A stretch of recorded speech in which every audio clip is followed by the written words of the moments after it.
Fatos e versões.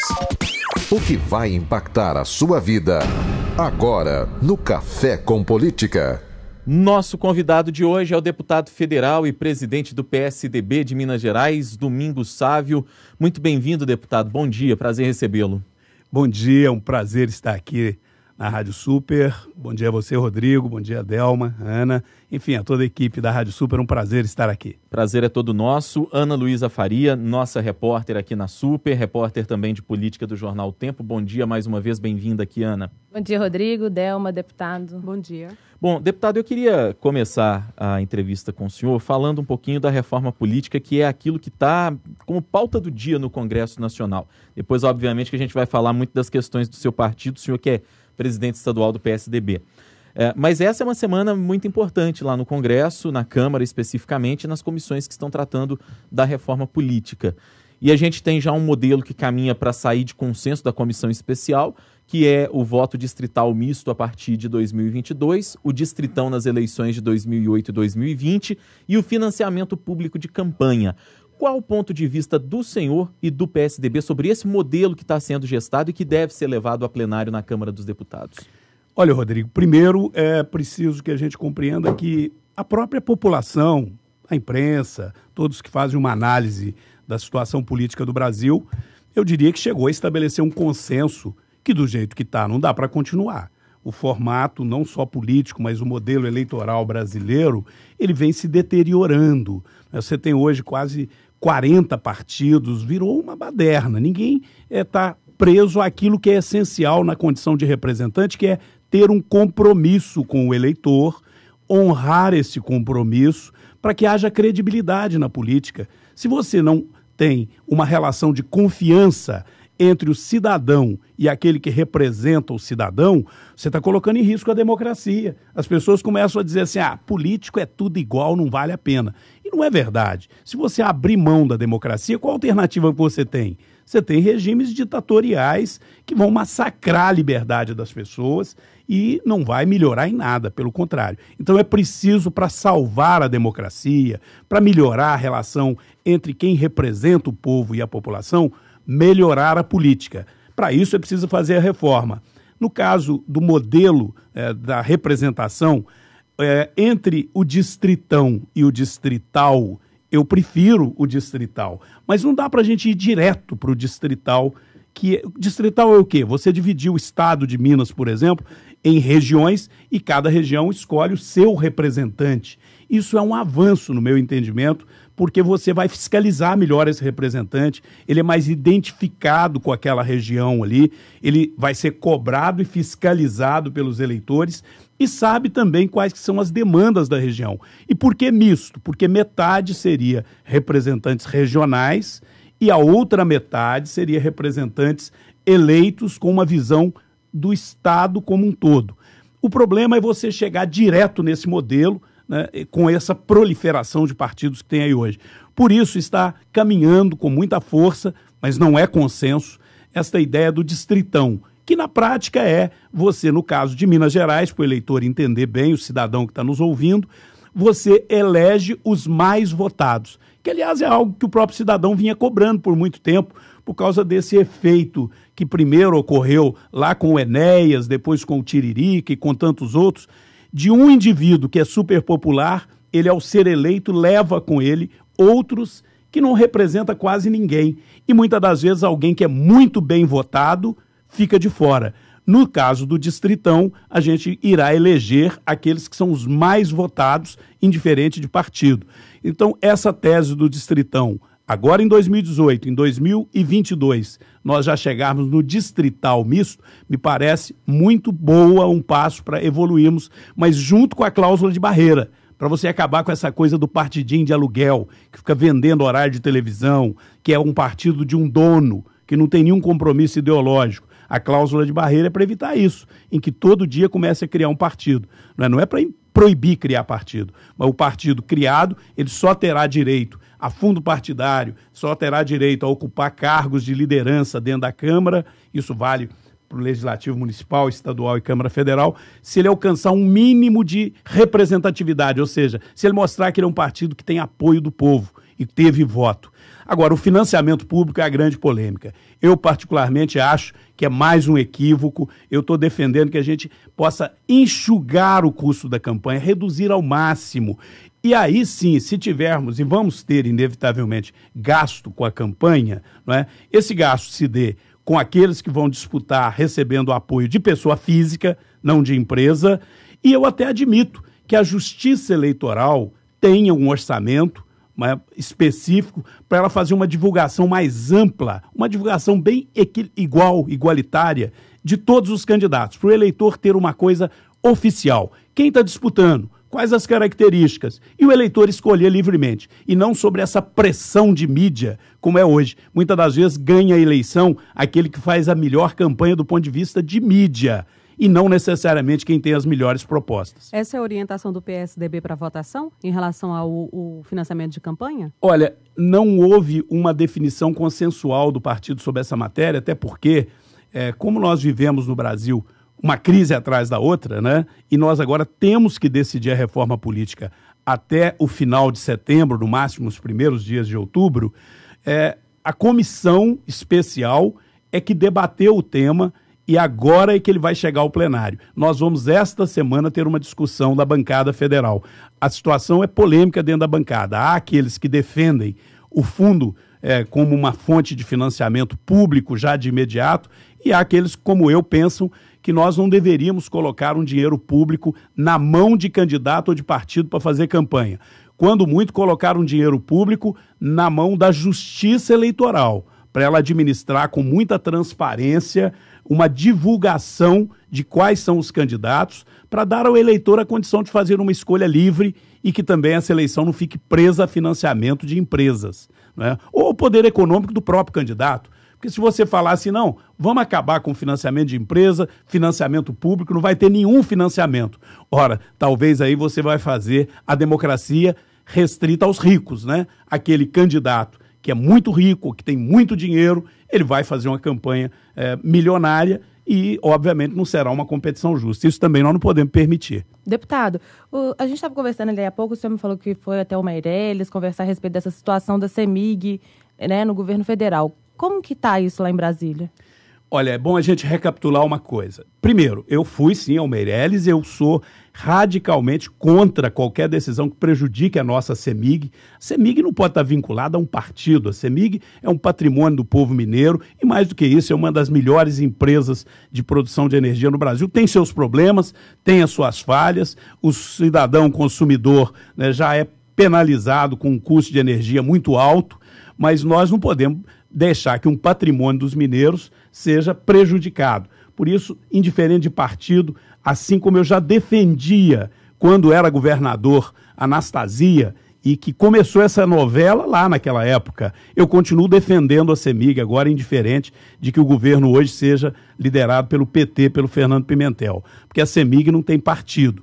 Mas por que é preciso recapitular que isso não começou agora? Em 2012, a senhora Dilma Rousseff publicou uma medida provisória de número 579, e é bom lembrar que o Fernando Pimentel era ministro do Desenvolvimento naquela época. Essa medida provisória foi um desastre. Ela prejudicou o setor elétrico no Brasil inteiro. Basta lembrar que a Eletrobras, Delma, quebrou com essa medida provisória. Só não quebrou de tudo porque ela é uma empresa 100% pública do governo federal, né? Mas a CEMIG também foi prejudicada naquela época, parou de haver investimentos no setor elétrico, porque foi um erro desastroso. E foi esta medida provisória que abriu as portas para o governo federal falar em fazer leilão das usinas que hoje estão sob concessão da CEMIG. Na verdade, essas usinas, essas 3 usinas, elas não são de propriedade da CEMIG. Elas são de propriedade do governo federal, que estão em regime de concessão, e a concessão está vencendo agora. Porém, tinha uma cláusula no contrato que diz que a CEMIG tem o direito de renovar a concessão. Mas onde é que caiu essa cláusula? Na medida provisória da senhora Dilma Rousseff, que estabeleceu novas regras. E é nisso que o governo está se baseando para fazer a licitação das usinas da CEMIG. Lá atrás o PT errou e agora, infelizmente, está todos nós, os mineiros todos, pagando pelo erro do PT, curiosamente, na gestão de um governador do PT. Agora nós temos que nos unir diferente de partido, e eu fiz isso, fui ao ministro Meirelles, pedir a ele sensibilidade, e que negociasse direto com a CEMIG, e a lei permite isso. O governo federal pode sim renovar a concessão, obviamente, com a CEMIG também pagando por essa renovação. Afinal de contas, é um patrimônio de todos os brasileiros, né? E aí o jogo democrático exige que o contrato de renovação da concessão tenham cláusulas que mostrem que o governo federal não está sendo negligente com o país inteiro. Mas não precisa prejudicar a CEMIG, pode renovar. Acho que a proposta que o presidente da CEMIG, Bernardo, fez, eu estava presente na reunião com o presidente da CEMIG, é uma proposta razoável e eu vou continuar defendendo essa renegociação direta com a CEMIG. E qual foi o posicionamento do ministro ao pedido do senhor? O ministro Meirelles disse que estaria se reunindo com o ministro das Minas e Energia e também, obviamente, com o ministro do Planejamento para discutir esse assunto. O assunto está sob júdice, né? Está sendo tratado no Supremo. Isso, de alguma forma, dificulta também os acordos, porque a decisão do Supremo está acima da decisão tanto do governo federal como do governo de Minas. Eu torço para que o Supremo dê ganho de causa à CEMIG. Mas se isso efetivamente não ocorrer, nós teremos que nos unir todos, indiferente de partido, para fazer uma grande pressão no presidente Michel Temer. Aí não adianta nem falar com o Meirelles, na minha opinião. É uma pressão em cima do presidente Michel Temer para que ele pare com esse leilão e renove a concessão com a CEMIG dentro de um contrato razoável para os dois lados. Deputado, o PSDB, partido do senhor, está divulgando uma nova propaganda partidária na televisão e nessa propaganda o partido admite que errou em alguns momentos aí no passado recente, talvez até no passado também um pouco mais distante. E esse vídeo está causando muita polêmica porque há quem concorde que o partido precise fazer essa meia-culpa, digamos assim, mas há também quem critique o partido que mostra que cometeu erros. Há críticas também porque dizem que o partido diz que errou, mas não aponta onde errou. Qual o posicionamento do senhor enquanto presidente do partido em Minas Gerais, hein? Olha, Rodrigo, eu acho que reconhecer erro, ter a humildade de reconhecer até para buscar novos caminhos, uma forma mais em sintonia com toda a sociedade, é algo absolutamente necessário e louvável. Agora, a maneira com que isso foi feito me pareceu extremamente equivocada. E aí vocês que são profissionais da comunicação sabem como é delicado essa coisa da comunicação. Você, em alguns segundos, num pequeno comercial, se você não tiver muito cuidado, você passa uma ideia equivocada. Quer dizer, o que incomodou a muita gente, até dentro do PSDB, foi que o PSDB, naquele comercial muito resumido, ao dizer erramos e sem entrar a fundo em qual foi o erro do partido, no momento em que a sociedade está revoltada com a política, está revoltada com toda essa crise, tanto ética como essa crise econômica, gerando tanto desemprego, pode botar na conta do PSDB, o que não seria justo. Afinal de contas, a origem desta crise veio de um governo do PSDB? Não. A origem dessa crise veio no governo do PT-PMDB. O PSDB não votou nem na Dilma, nem no Michel Temer, muito menos no Pimentel. Agora, entra numa crise dessas mais absurdas como nós estamos vivendo, com 14 milhões de desempregados. Todos os partidos precisam fazer autocrítica, só que o PSDB adotou lá um marqueteiro que, de repente, fez um comunicado de que estava assumindo um erro sem, no comercial, em que ele fazia a chamada para o programa eleitoral, nem daria tempo, ele não conseguiu passar a ideia completa. O que o PSDB quer nesse momento, e está disposto a fazer, é fazer uma autocrítica de que não dá para continuar com essa política equivocada em que você ocupa espaços no poder. Eu, desde o início, disse que o PSDB deveria, sim, apoiar as reformas necessárias para o Brasil, mas não ocupar ministérios, não ocupar cargos, porque esse não é um governo do PSDB, não é um governo que nós elegemos. Nós temos uma proposta para 2018, para Minas Gerais, que precisa mudar urgentemente, e para o Brasil, e o PSDB ficaria mais à vontade, mais a cavaleiro, se não estivesse ocupando cargo. Isso não significa que não iria votar aquilo que o país precisa na reforma trabalhista, etc. Infelizmente, talvez esse tenha sido o erro, de entrar muito rapidamente para o governo Temer, talvez na tese de alguns, olha, já que nós fizemos o impeachment, temos obrigação de fazer dar certo esse governo.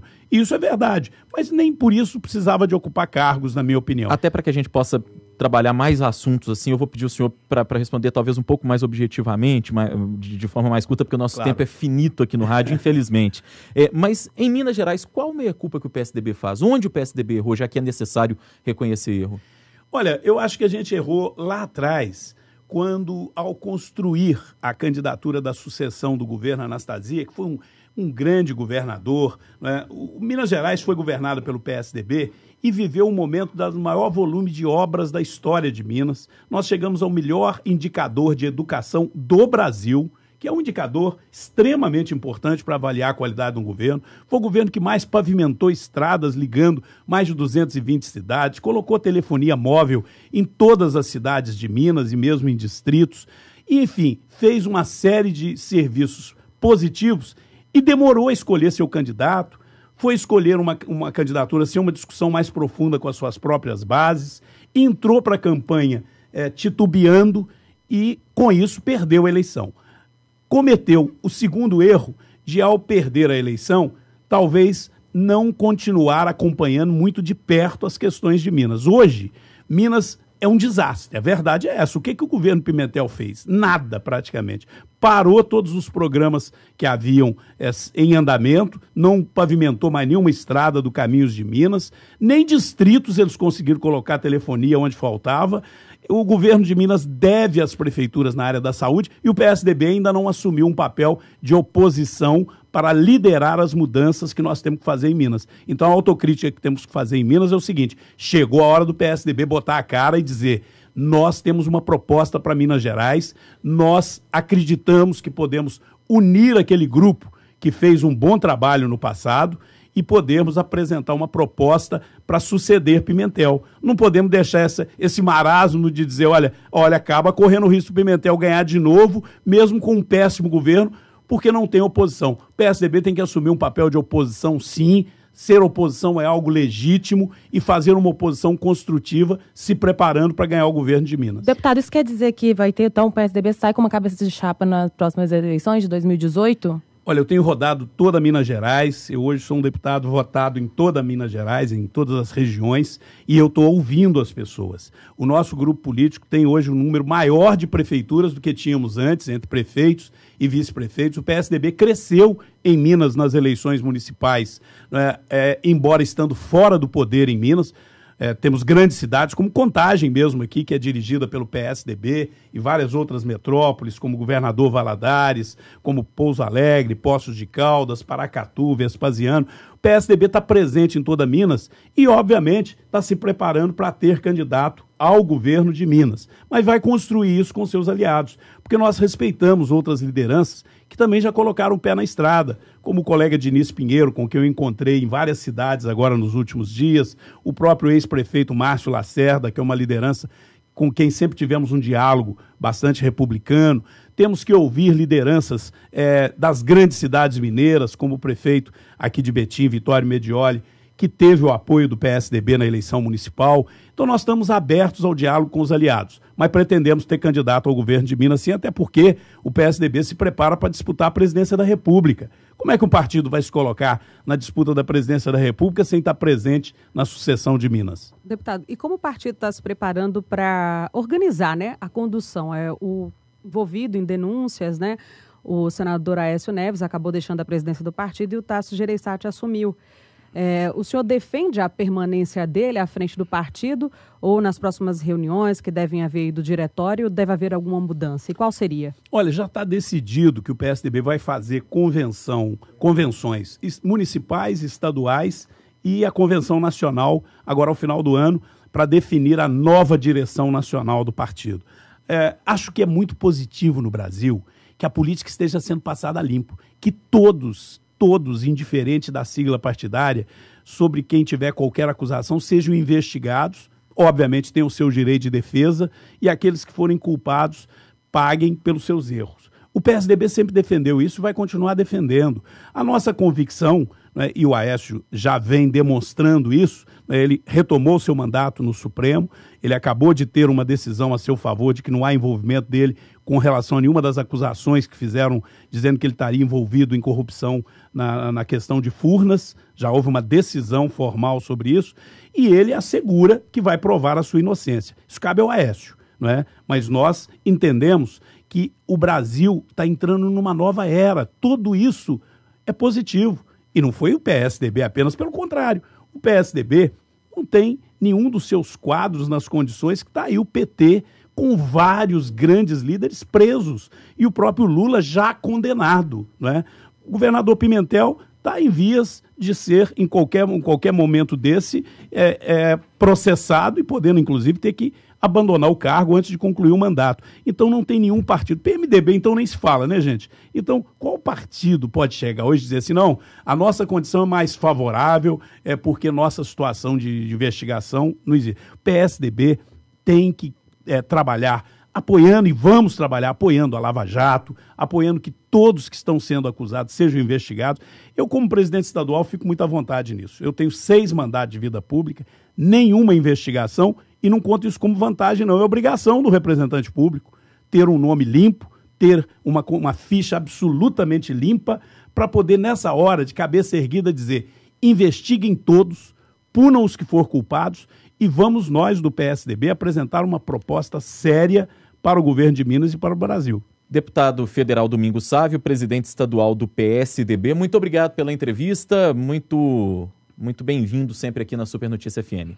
Rodrigo, eu que quero agradecê-los, a você, a Delma, a Ana, toda a equipe aqui da Super, parabenizá-los por esse tipo de jornalismo que está realmente ganhando cada dia mais espaço, que é um debate franco, né, e que acaba tendo também a sua repercussão em todo o sistema e em todos os veículos de comunicação, inclusive no Jornal O Tempo. Um abraço a vocês e muito obrigado.